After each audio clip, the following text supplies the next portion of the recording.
Subscribe now and press the bell icon. Never miss an update.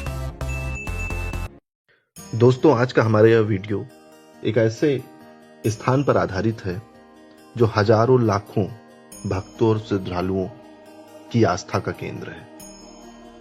दोस्तों, आज जिस स्थान के बारे में हम बात करने जा रहे हैं वो उत्तर प्रदेश के जनपद बहराइच के समीप ऋषियानगर पंचायत के पास धुरिया बाबा का स्थान है, जिसे विश्राम घाट भी कहा जाता है।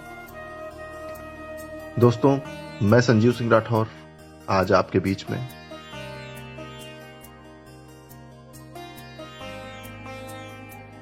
धुरिया बाबा के स्थान के बारे में बताऊंगा, उनसे जुड़े हुए रोचक तथ्य और उस स्थान के रहस्यों के बारे में। दोस्तों, जनश्रुतियों के अनुसार सन 1911-12 में रेलवे स्टेशन रिसिया से 4 मील उत्तर स्थित डिहवा नामक गांव में धुरिया बाबा का जन्म हुआ था। इनके बचपन का नाम सूरजलाल उर्फ दीनबंधु था। माता का नाम श्रीमती उमराई देवी और पिता का नाम श्री शालिग्राम था। कुर्मी कुल में जन्मे बाबा जी के भाई का नाम बच्चू लाल था। बाबा जी के माता पिता बचपन में ही ब्रह्मलीन हो गए थे। बाबा बैजनाथ दास और ककराहा कुट्टी के बाबा इंद्रपाल भारती के सानिध्य तथा कथा प्रवचन के श्रवण से उनके मन में वैराग्य की भावना जागृत हो उठी। दोस्तों, ये दोनों स्थान जो बाबा बैजनाथ दास और ककराहा कुट्टी, ये भी जनपद बहराइच का सिद्धपीठ स्थान है और यहां पर भी इसकी अपनी अलग मान्यताएं हैं।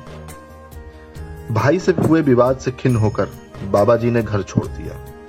सर्वप्रथम वे कैसरगंज के देवलखा गांव पहुंचे।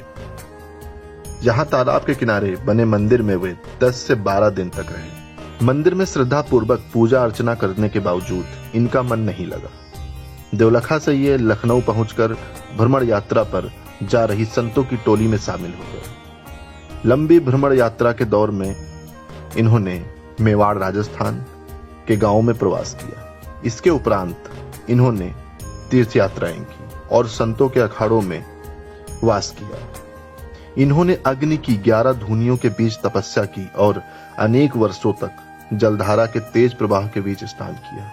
इसके अतिरिक्त उन्होंने साधना की और कई पद्धतियां अपनाई, पर वे लक्ष्य के निकट नहीं पहुंच सके। इन्होंने प्रवास के दौर में मंदिर और कुएं बनवाए, बाग बगीचे लगवाए और आश्रमों की स्थापना की। कथा, भागवत, प्रवचन और भंडारों का दौर चला, पर वे अशांत ही बने रहे। प्रवास के दौरान जनसमूह द्वारा प्राप्त आदर सम्मान से भी इन्हें संतुष्टि नहीं मिल सकी। भ्रमण और प्रवास के दौरान वे ज्यादातर राजस्थान में ही रहे। अंततः बाबा जी ऋषिकेश, अजमेर और बद्रिकाश्रम यात्रा पर गए। बद्रिकाश्रम की यात्रा के दौरान उन्हें यह अनुभूति हुई कि जिस भगवान, जिस गोविंद के दर्शन के लिए वे बेचैन हैं, वे तो उनके भीतर ही हैं। तपस्या और सिद्धियों से उद्भूत अहंकार गोविंद से दूरी बना देता है।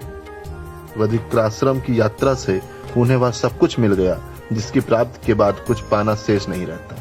25 वर्षों के बाद बाबा जी 1952 के मई महीने में गांव लौट आए। सिर पर जटा, चेहरे पर दाढ़ी और काले वस्त्रों में देखकर लोग इन्हें पहचान नहीं पाए। बड़े भाई बच्चू लाल ने उन्हें गौर से देखने के बाद पहचान लिया। बड़े भाई के बहुत आग्रह के बाद भी वे दरवाजे पर नहीं गए। गांव के उत्तर पूर्व राम मनोरथ प्रधान के खेत में झोपड़ी बनाकर वे 4 माह तक वहां रहे। शरद ऋतु के आगमन पर बाबा जी वहां से विचरण करते हुए ऋषिया नदी के तट पर स्थित शमशान भूमि यानी मरघट पहुंच गए। वहां वे मरघट के निकट आंवले के वृक्ष के पास बैठ गए। बाबा जी जहां भी आसन लगाते वहां एक छोटा सा घेरा बनाकर उसमें साफ और पीली मिट्टी बारीक करवा कर डलवा देते थे। इस मिट्टी की बाबा जी पूरे बदन पर लगाते रहते थे। एक दिन बाबा जी की सेवा में रहने वाले कुछ लोग घेरा बनाने के लिए 250 ईंट ले आए। घेरा तैयार होते ही भट्टा मालिक राम कुमार सेठ उलाहना देने के लिए बाबा जी के पास पहुंच गए। उनके लहजे में तलखी देख बाबा जी ने विनम्रता पूर्वक कहा कि सेठ जी, पहले आप अपने भट्टे पर जाकर जांच कर लें।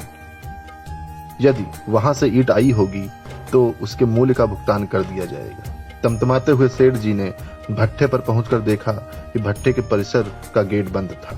किसी भी चट्टे पर ईंट निकालने के निशान नहीं पाए गए। भट्टे की जांच के बाद सेठ जी का गुस्सा शांत हो गया। उसने तत्काल पश्चाताप करने हेतु बाबा जी के पास पहुंचकर उनके चरणों में भूमिष्ठ अभिवादन करते हुए क्षमा याचना की। बाबा जी ने उन्हें क्षमा करते हुए कहा, गोविंद तुम्हारा कल्याण करे। बाबा जी की कृपा से अनुग्रहित सेठ जी ने वहां एक कमरा बनवा दिया। कुछ दिन बाद लाला राम नारायण ने लाला अंबालाल चौधरी और लाला बनवारी लाल और पूर्णचंद के सहयोग से वहां दूसरा कमरा बनवा दिया गया। इसमें बाबा जी की मूर्ति स्थापित है। रिसिया बाजार के दानप्रिय सेठ लाला छेदीलाल ने गौशाला का निर्माण कराकर 5 गायों से उसकी शुरुआत कर दी। बाबा जी के खिले हुए चेहरे पर दिव्य आभा विद्यमान थी। वे सभी चीजों में गोविंद का दर्शन करते थे। अपने पास आने वाले को गोविंद विराजो कहकर बिठाते थे। जाने वालों से कहते थे, गोविंद कब पधारोगे। रिसिया में सर्वत्र गोविंद गोविंद शब्द लोगों के मन मानस में तरंगित होने लगा। बाबा जी के सामने सदैव धूनी जला करती थी। आश्रम परिसर में सर्वत्र गोविंद गोविंद की ध्वनि गूंजती रहती थी। आश्रम में भोजन, जलपान और प्रसाद वितरण की अच्छी व्यवस्था थी। बाबा जी कभी भी दातुन मंजन करते, मुंह धोते और स्नान करते नहीं देखे गए। वे बाहर से पानी का भी प्रयोग नहीं करते थे। उन्हें मलमूत्र का त्याग करते भी किसी ने नहीं देखा। इसके बावजूद उनकी सांस और शरीर में सुगंध आती थी। इनका कमरा कस्तूरी की गंध से सुवासित था। बाबा जी की वाड़ी में जादू था। ये माँ दुर्गा को दादी कहते थे। दुर्गा जी की छोटी सी मूर्ति अपने पास रखते थे। बताया जाता है कि बाबा जी को देवी जी ने अपने विभिन्न स्वरूपों का दर्शन कराया था। एक बार पास के गांव में आग लग गई। चीख पुकार और भागो भागो की तेज आवाज सुनकर बाबा जी अपनी कुटिया से बाहर आए और एक चुल्लू पानी को अभिमंत्रित करके गांव की तरफ फेंक दिया। थोड़ी ही देर में अग्नि की ज्वाला शांत हो गई। बाबा जी के इस करिश्माई कृत्य से सर्वत्र जय जयकार होने लगी। ग्रामवासी बाबा जी के मुरीद बन गए। बाबा जी प्रकृति के बहुत निकट थे। हिंसक पशु और जहरीले नाग भी बाबा जी के अनुशासन में रहते थे। गोविंद नाम की ध्वनि बाबा जी के प्रत्येक श्वास से निकलती थी। विश्राम घाट के कड़कड़ और पेड़ों के पत्ते पत्ते से गोविंद नाम तरंगित होता था। 24 दिसंबर 1959 की रात्रि में 1:30 पर बाबा जी गोविंद गोविंद और ओम ओम जप करते हुए ब्रह्मलीन हो गए। दोपहर के बाद 3 बजे चंदन की चिता पर विश्राम घाट में बाबा जी का पार्थिव शरीर पंचतंत्र में विलीन हो गया। रिसिया से बाबा जी के अंतिम दर्शन के लिए अपार भीड़ आई थी। विश्राम घाट के जिस कमरे में बाबा जी को आवास था, उसमें उनके बैठने वाले स्थान पर समाधि बनी है। वहीं एक मूर्ति की स्थापना कर दी गई।